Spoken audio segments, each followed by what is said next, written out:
lots of red traffic lights this morning. But anyway, so coming back to today's show, and I hope you enjoyed the couple of nasheeds that we just listened to. That last one was Noor-e Ilahi by Salim Suleiman, including Abda Parveen as well. A really wonderful track that was.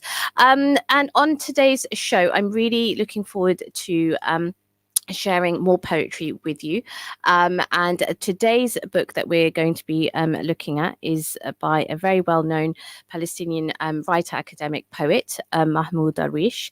And this is a collection not just of poems, it was actually kind of a lot of his thoughts, some of his poetry, almost like diary entries, which is some of the last, I guess, of his collection of his thoughts before he passed away. So this collection of poems and writings is called A River Dies of Thirst.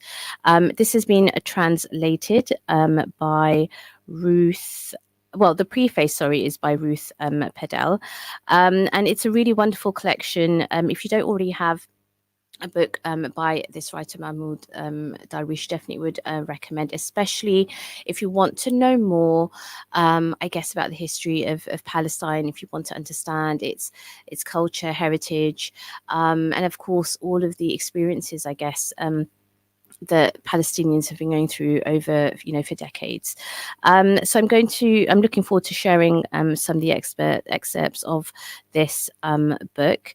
And I think it's really one of those things in recent times, especially with the genocide that is taking place in Palestine at the moment. And we're seeing so many images and news coming out on social media. I know it's been a very, I guess, heavy and difficult time for many of us, even though, we are Palestinian. I think there is definitely a pull there. I think many of us, our hearts are really attached to not only, I guess, the land, because obviously we know even from a Muslim Islamic perspective, Masjid al-Aqsa is obviously a really important place of worship outside of obviously Mecca and Medina. And there's a natural, I think, inclination towards the land of Palestine, towards obviously Masjid al-Aqsa, and obviously to the people of Palestine as well. You only need to read Quran and, I guess, listen to, various ahadith to know the significance for us, especially as Muslims. But I guess on a humanitarian issue, of course, it's definitely, there's a global movement at the moment, supporting the plight of Palestinians, seeking, a liberated Palestine, an end of occupation, and ultimately, the end of death and destruction, because, which has been absolutely horrific, not only just for many decades, but, especially because I think of social media and the, I guess, access that we have. What we've been seeing on social media has obviously been very difficult also. Now, just to give you a little bit more background on Mahmoud Darwish, if you're not already aware of his work, he was one of the most acclaimed contemporary poets in the Arab world and is often cited as the poetic voice of the Palestinian people. During the tumultuous summer of 2006, as Israel attacked Gaza and Lebanon, Darwish was in Ramallah. He recorded his observations and feelings in writing included in A River Dies of Thirst, some of his last work. In this collection, Darwish writes of love, loss, and the pain of exile in bittersweet poems and diary entries, leaven with hope and joy. So that's kind of just a very quick introduction to the book and the poet himself. So this book has been published by Saki Books, and I guess this is just obviously a very quick for anybody who wants to get into reading, wants to, I guess, access books that you might not always find, in libraries. Saki Books, they're a publisher. They specialize in books, from the Arab world, but across, many different kind of heritages as well. So obviously feel free to look up Saki Books, see, the amazing books they have on offer.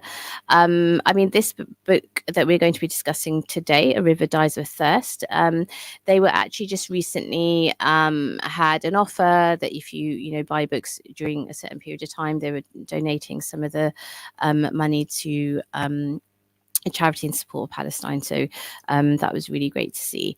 So I'm just going to go straight in, really. And I thought what I would start off with is a poem, which is the title of the book itself. So the book is called A River Dives of Thirst. So this is not the first poem in the book itself, but it is obviously part of the collection. So I thought I would start off with that. A river was here, and it had two banks, and a heavenly mother who nursed it on drops from the clouds. A small river moving slowly, descending from the mountain peaks, visiting villages and tents like a charming, lively guest, bringing oleander trees and date palms to the valley, and laughing to the nocturnal revelers on its banks. Drink the milk of the clouds and water the horses, and fly to Jerusalem and Damascus. Sometimes it sang heroically, at others passionately. It was a river with two banks, and a heavenly mother who nursed it on drops from the clouds. But they kidnapped its mother, so it ran short of water and died, slowly, of thirst. So that's the main poem, which is matching the title of the book, which is A River Dies of Thirst.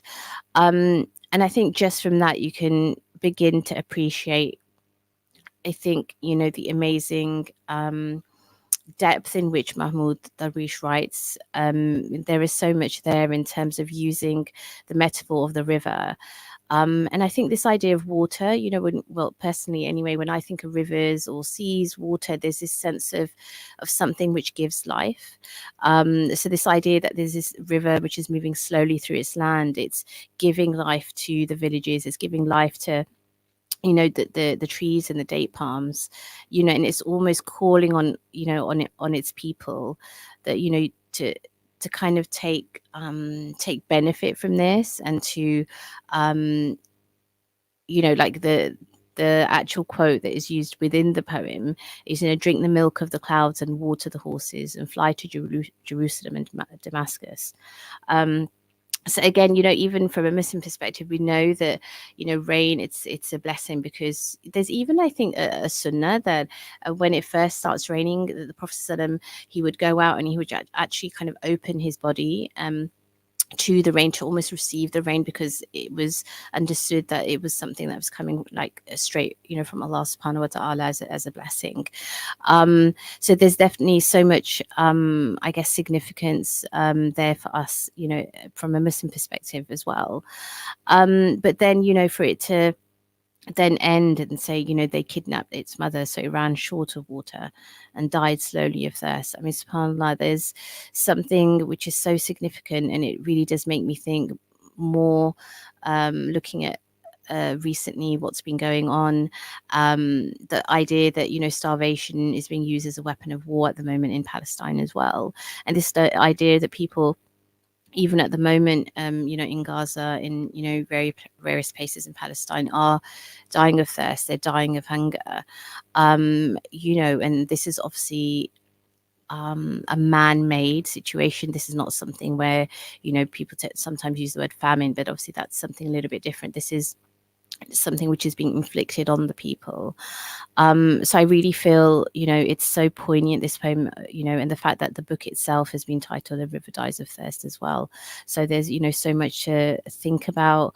There's a lot, to ponder. And I think sometimes I think the amazing thing about poetry is, because it's something that you can kind of use your own perspective on, you can bring your own thoughts onto it, because poets naturally will have their own feelings and emotions, and I guess messages potentially that they want to portray. But so much, and I think maybe if there are many poets and writers listening in, a lot of the time you're actually writing for yourself. So it's not necessarily that you're thinking about the reader as you jot your thoughts down onto paper.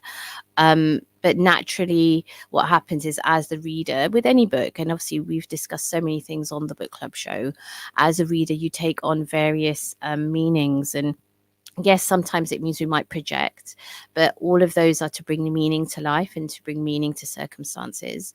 And I think that is the beauty of poetry, and language as a whole. And especially, I think what is interesting is a lot of obviously Mahmoud Darwish's work is obviously Arabic, so we're kind of learning through the translation. And yes, I guess sometimes things definitely can get lost, or the we might derive a slightly different feeling from reading those things, but ultimately it's obviously bringing and shedding light to an experience which is really important, I think, on a kind of a global scale. So we're just heading over to a quick break now. I will be back in a short few moments, and we'll hear some more poems from the book A River Dies of Thirst by Mahmoud Darwish. Assalamu alaikum. This program will continue after the break. Continue listening to Inspire FM. Inspire FM. Inspire 105.1 FM.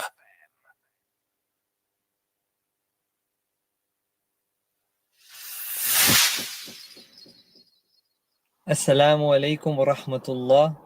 Bismillah. قال النبي صلى الله عليه وسلم من صلى علي واحدة صلى الله عليه عشرا, that whoever sends one supplication upon me, Allah sends 10 upon him.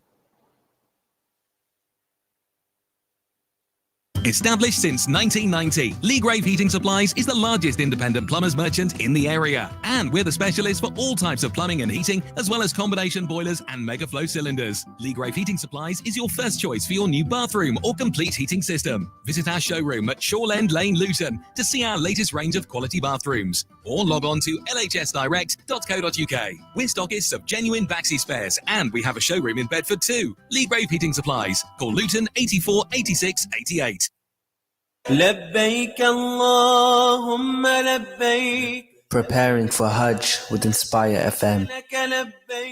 Hajj is expensive. It can cost between £10,000 and £15,000 per person. It is important to establish a Hajj savings fund, putting around 20% of your income into the fund. Considering the average wage in Luton is £29,258, a person could save £5,850 in a year.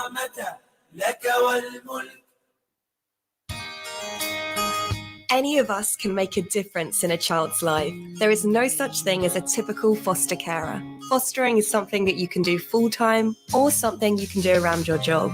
Embark on your journey with Luton Council now, and you'll be provided with all the training and support you need. Are you ready to learn more or register your interest? Visit luton.gov.uk/fostering.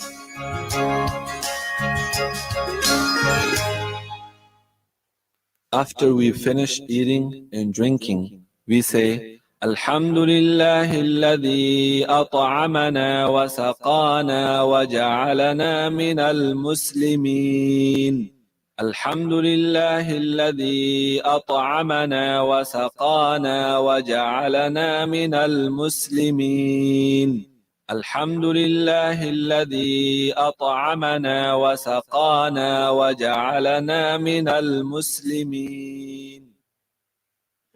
Allah says, I have created you in different nations and different tribes. In other verses, He's saying different languages and different colors. لِتَعَارَفُوا, so you will know people, understand people, learn to live better with people.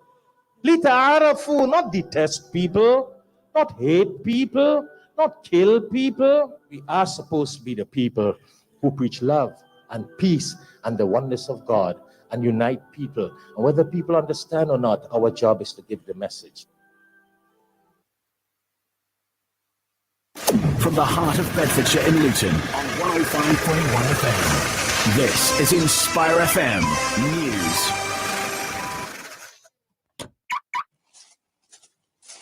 Just because you've left your car, it doesn't mean you have to switch off. Keep listening to Inspire FM online or click on your smart TV. Either way, you can stay connected to Luton's best radio station all day and all night. This is Inspire FM.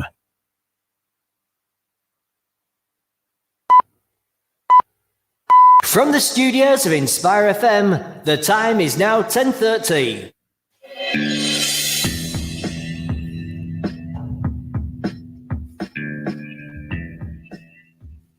Assalamu alaikum and welcome back to the book club show on Inspire 105.1 FM. It's 21st of May and it's just gone 10:30.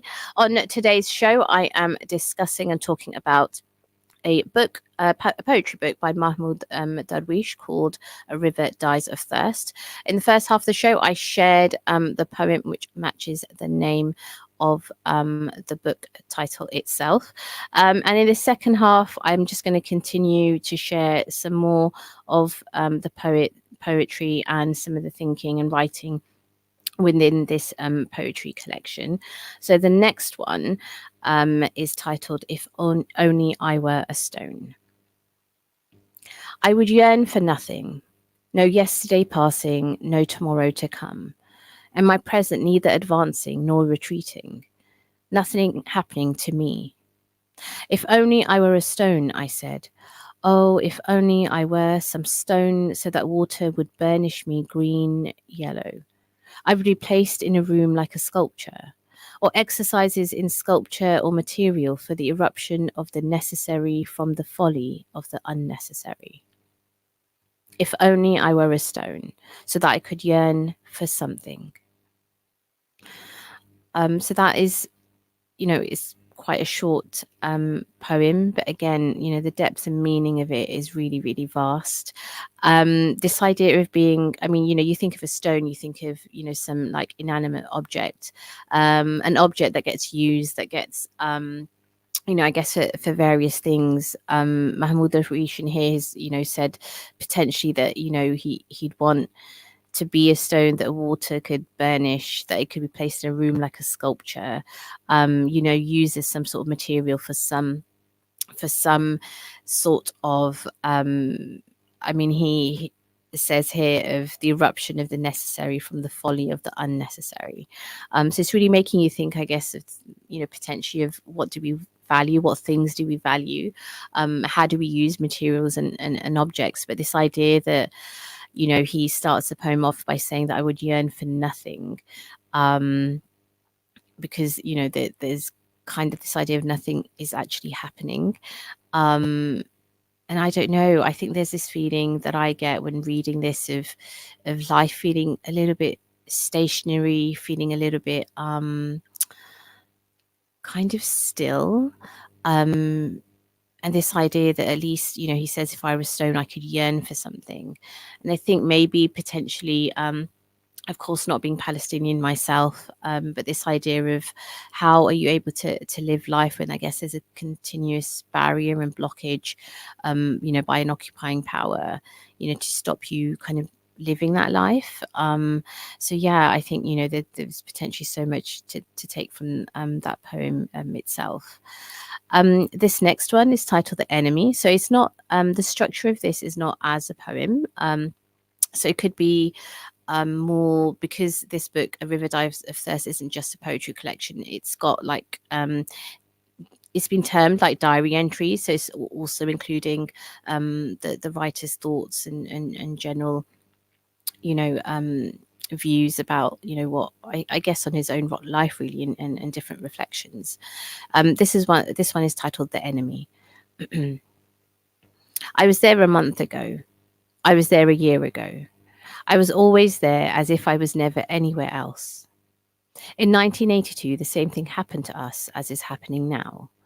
We were besieged and killed and fought against the hell we encountered. The casualties, martyrs, don't resemble one another. Each of them has a distinctive physique and distinctive features, different eyes and a different name and age. The killers are the ones who all look the same. They are one being distributed over different pieces of hardware, pressing electronic buttons, killing and vanishing. He sees us, but we don't see him. Not because he's a ghost, but because he's a steel mask on an idea. He is featureless, eyeless, ageless, and nameless. It is he who has chosen to have a single name, the enemy. So again, there's a lot to take from here. I mean, the most stark thing is, I know many of us, when we're watching the news, especially, from kind of the US, UK perspective, the way reports are being shared is this idea that everything that's happening in Palestine now, the starting point was somehow 7th of October. But obviously, if we look at history, if we read history books, if we really, you don't even need to be honest, search that far. We know that actually there's so much context here. This is going all the way back, for 100 years and more. I know I've mentioned this on many shows before, but if you read Rashid Khalidi's 100 Years in Palestine, that in itself gives you really good context of how everything that is taking place in Palestine now has this history, and actually it's part of British history, because when we look at colonialism, when we look at the imperial projects that were, I guess, sent across the world because of colonialism, these are not just the consequences and outcomes, but actually the ongoing impact that it is still having. And many of us, for example, from the South Asian diaspora, will understand a lot of what is taking place in Palestine, because we ourselves have gone through, colonization, then consequently some form of independence from the British Empire, yet we are still feeling the impact because of partition. So all of these things, we are all interconnected. It was really interesting, on a slight tangent, but if anybody follows the comedian Amar Rahman, so he just recently did a tour, and his new kind of material is called Culture War, and he just shared something recently online, and he explains in that, I think, from the perspective and opinion of those of us who are living in the diaspora, maybe in a sense why we do feel a connection to Palestine and various, atrocities that are taking place, and so much of that is, in the global South as well. But and kind of just paraphrasing, but the quote was something along the lines of that. We see ourselves in Palestine, and we see what has been taking place in Palestine. Those experiences we see in our own experiences, and yet it tends to be so basically it's the colonized people see themselves in Palestine, and the colonizers see themselves in Israel, which is what, just paraphrasing his quote. And I think that there's an element of truth there, because I guess in some ways you only mirror behaviors that you sometimes will see, or sometimes you just connect with something that you yourself have been a part of, and I guess ultimately that is what potentially you connect to. So coming back to this poem, The Enemy, the fact that Mahmoud Darwish has really eloquently explained this idea that each and every life that's been killed is precious and it's different and it was unique. So whether it's women, children, or men in Palestine, they all had their separate lives and families and all these things, and yet what has happened is that the occupying power, and they and it's really powerful, because even in this poem there's the truth is already sitting behind it. We're talking about the enemy, we are talking about Israeli occupation. I mean, he doesn't name it, but what he does say is that actually they have now made themselves almost into this kind of monolith, this one being, this one entity, which is just called the enemy. And actually, what's so interesting, and many academics and writers do talk about this idea that we think about the death, destruction, and the impact of killings on the colonized people. But what I think colonizers themselves don't understand is actually that process of dehumanizing the other, in order to, you get to the point where you can easily just kill them and not even feel a thing, and your heart's hardened. But actually through that process, you are dehumanizing yourself.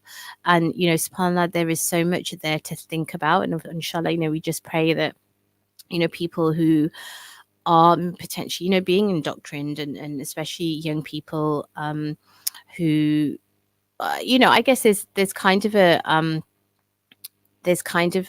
something taking place at the moment where we see student protests and encampments taking place both in the UK and the US, and you have your youth voice that is really calling, is calling for a liberated Palestine, that's calling for a ceasefire, and ultimately, because we understand that this is wrong and this is evil and this is not how kind of the world and life should be. We should be able to live everybody in with equity, with justice, with freedom. And obviously we hope that people who are maybe on the other side and not really understanding that and still think that the situation is complicated, that, may Allah, guide their hearts to understand we want to live in a world that is that is, where all humanity is treated equal, and ultimately, that's something that we should strive for and obviously always hope for as well. And this idea of hope and optimism, I think, is always very important, especially even as Muslims as well. So just going to go on to another poem by Mahmoud Darwish in his book A River Dies of Thirst. This one is called The Forest. I couldn't hear my voice in the forest, even if the forest were free of the beast's hunger, and the army defeated or victorious, there's no difference had returned. Over the severed limbs of the unknown dead to the barracks or the throne, and I couldn't hear my voice in the forest, even if the wind carried it to me and said to me, "This is your voice." I couldn't hear it. I couldn't hear my voice in the forest, even if the wolf stood on his hind legs and applauded me. I can hear your voice, so give me your orders. And I said, the forest is not in the forest, Father Wolf, my son. I couldn't hear my voice unless the forest were free of me, and I were free of the silence of the forest. So that one, again, using, I guess, the metaphor, whereas one of the previous poems, we're talking about river and water and how that gives life. Even this idea of forest and trees, again, there's something, connection to earth, connection to soil, connection, and it is through that nature that actually we feel connected to our homeland. But, this kind of juxtaposition between something which is life-giving, even something like a forest, trees, we know how much we depend on it for oxygen, and actually even when we talk about climate justice, the fact that there's so much deforestation taking place across the world at the moment and the impact that it is having on our climate, so when we think of trees, we think of forests, again, it is something very precious and something that we need to look after. But then, this kind of contrast with silence, the idea that actually if you're in a forest and you were to call out, you would, you would hear yourself, right? Especially if you're there, there might be some sort of, depending, I guess, on what type of forest, like an echo or something you'd be hearing. But this idea of silence, and I think what I take from it personally is when you are in the thick of something, when you're in a particular moment or experience, you can't actually see almost outside of it. So, this idea that the writer of this poem or the subject of this poem is being told, no, that we can hear your voice, but then he himself saying, no, but I can't hear my own voice unless that forest is free of me and I were free of the silence of the forest. There's something definitely there, I think, to kind of think about. And again, the reference to an army and the beast's hunger, again, it does give you a little bit of a bit of an insight into some of the feelings of what it must be to have to be at the other end of violence, in a way. So yeah, no, I found that one is a really, really interesting one. So literally the next one in this collection, which is after the forest, are called Doves. A flight of doves scatters suddenly from a break in the smoke, shining like a gleam of heavenly peace, circling between the grey and the fragments of blue above a city of rubble, and reminding us that beauty still exists, and that non-existence is not making complete fools of us, since it promises us, or so we like to think, a revelation of how it is different from nothingness. In war, none of us feels that he is dead if he feels pain. Death preempts pain. Pain is the one blessing in war. It moves from quarter to quarter, bringing a stay of execution. And if someone is befriended by luck, he forgets his long-term plans and waits for the non-existent which already exists, circling in a flight of doves. I see many doves in the skies of Lebanon, playing with the smoke which rises from the nothingness. So again, the poet Mahmoud Darwish is, again, having a reflection on, I guess, his own experience and own journey. So he himself was from a family who were exiled and basically ended up residing in Lebanon. And, I think straight off, the fact that it's called, the title is Doves, and we know doves are synonymous with this idea of peace. We will see many kind of images in relation to Palestine where you tend to see maybe an image of a dove which holding a key in its beak, and that's kind of this idea that yes, that we are seeking peace for that part of the land. We're seeking obviously peace for Palestinians, but at the same time, the key is the reminder that they also have the right to return back to their homes and back to their homeland. And we can't have peace without that. This idea of being able to achieve peace without justice or peace without equity, it doesn't really work that way. So it's really important, I think, for many of us who are, trying to show and demonstrate our allyship to the Palestinians and to everything that is taking place. Yes, it's important. We do call for peace and for freedom, but just as importantly, we must stand and call for justice as well, because you can't really have one without the other. So again, yeah, this poem, obviously, it's not even a poem. I get obviously this is just kind of some thoughts and reflections by the poet, and the fact that it's called Doves, and I think that's and he starts off by referencing this gleam of heavenly peace, so very much starts off like that, but then he goes on to then start describing war and the pain that comes with it. But again, subhanAllah, this idea that he's saying that actually the feeling of pain in war is a blessing, because I guess that is one indication that at least you were still alive. And again, it's such a striking way to think about life, that actually to think of pain as a blessing, because at least you do have the blessing of life, as opposed to, being kind of executed. And he uses this word, execution within this particular excerpt as well. So yeah, and then he ends by saying, he talks about the doves in the skies from Lebanon, playing with the smoke which rises from the nothingness. So again, I guess it's his own experience of being in exile and yet still feeling connected, but also seeing the destruction that is taking place within his homeland. So the message, I think, there is quite clear and an interesting way of portraying it. So the next one is more of a poem. This is a short one. This one is titled "The Cunning of the Metaphor." Metaphorically, I say, I won. Metaphorically, I say, I lost. And a bottomless valley stretches in front of me, and I lie in what remains of the holm oak. And there are 2 olive trees surrounding me on 3 sides, and 2 birds carry me to the side which is empty of the peak and the abyss, so that I don't say I won, so that I don't say I lost the bet. So again, there's this feeling of, especially when he uses the term bottomless valley, there's a real sense of something being very vast, being very deep, and also kind of never ending. And I guess in some ways you could look at it, in 2 ways. It could be that negative feeling of something never ending, but also the opposite of it, where when something's never ending, it means there's there's the sense of infinity to it.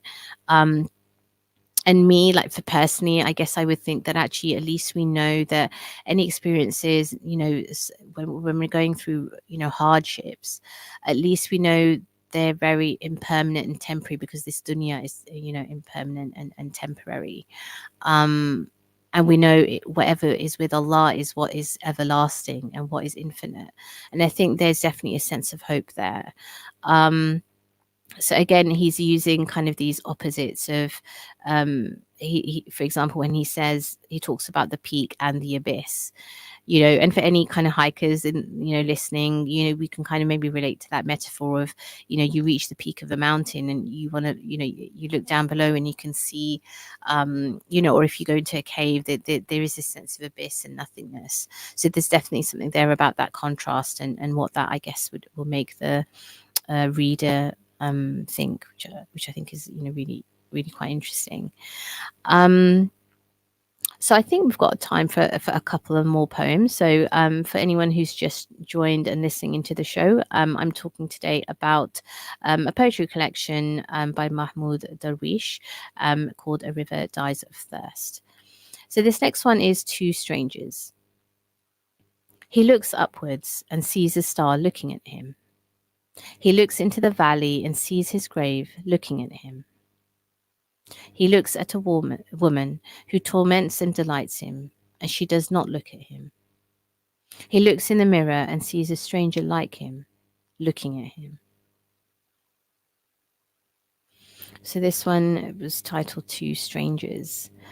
And again, you know, there's something for me, I guess, looking at it, you know, these metaphors of using nature. So he starts off, you know, by looking up and seeing a star that's looking at him. And there's something there, I think, about your own existence within the world, you know, because if you feel that you are being seen by whatever it might be, there's this feeling that, yes, I'm alive and I'm here and I exist, you know, so that there's something really interesting, I think, about that. But this idea of looking or thinking about strangers, you know, so he then says that he looks into the valley and sees his grave looking at him. So again, this idea of something which is existential, and again, this idea of impermanence, knowing that actually one day we are going to die. But what it would feel, I guess, to constantly be in that state where we are thinking about death, and we don't forget that actually that we have only a certain amount of time in this life. How would that feel, you know, to be thinking about your grave, or, you know, to imagine looking at your grave, or you're looking at your grave looking back at you. And then, you know, this idea that there's a woman but who's not looking at him, and we know, what does that mean, and who is this woman, and what is that a metaphor for? And then, you know, the most interesting and how it ends, this idea that he's looking in the mirror, but what he sees is a stranger. So again, this idea that you can look at yourself and not maybe recognize yourself, and what is that? Is that because of certain experiences? Is this, you know, some sort of barrier in which that you're not able to recognize yourself? You know, so again, you know, and he cited it to strangers. So yeah, I mean, you know, I don't know what other people might take from that, but that one is definitely, you know, it's quite interesting to think about, really. So I think maybe I'll share one more. This is called How Far is Far. How far is far? How many ways to get there? We walk and walk towards meaning and don't arrive. It is a mirage, guide of the confused to distant water, futile and heroic.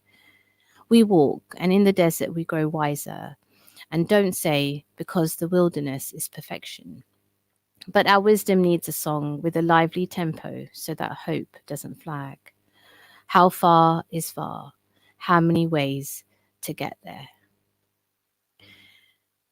So again, I think for me personally, that's really quite interesting, because this idea of kind of looking at distance, trying to understand what does, I guess what do we mean when we say, you know, how far is far? How long are we willing to still go towards supporting, you know, the plight of Palestinians, and how long are we able to continue, I guess, doing that and supporting the cause? So, you know, and the fact that this poem itself, you know, starts off with a question again is interesting. Again, using this idea of a mirage and water and the desert, you know, there's definitely still this sense of the homeland and, you know, his thoughts on it. But that ultimately, but our wisdom needs a song with a lively tempo so that hope doesn't flag. I mean, that's really, really strong. This idea that actually we need to, and we want to keep hope, and how important it is. And I guess, how important it is to be hopeful, because we have been experiencing something, so tragic over the past few months. And it's really important that we do stay hopeful and that we're able to continue calling for justice, calling for peace, and for really understanding that actually they have to exist together. You cannot have peace without justice, without equity. And, especially for those of us who are living in the diaspora, we want to do all that we can to support the people of Palestine, and to do whatever we can in our own small ways. So I do recommend that you're able to get a copy of A River Dies of Thirst by Mahmoud Darwish, and there'll be lots to reflect on. I'll be back in a couple of weeks with a new book, inshallah, so I will see you then. Assalamu alaikum. एक वक्फे के बाद साबरा हुसैन पेश करेंगी दीनी मालूमात पर मबनी programme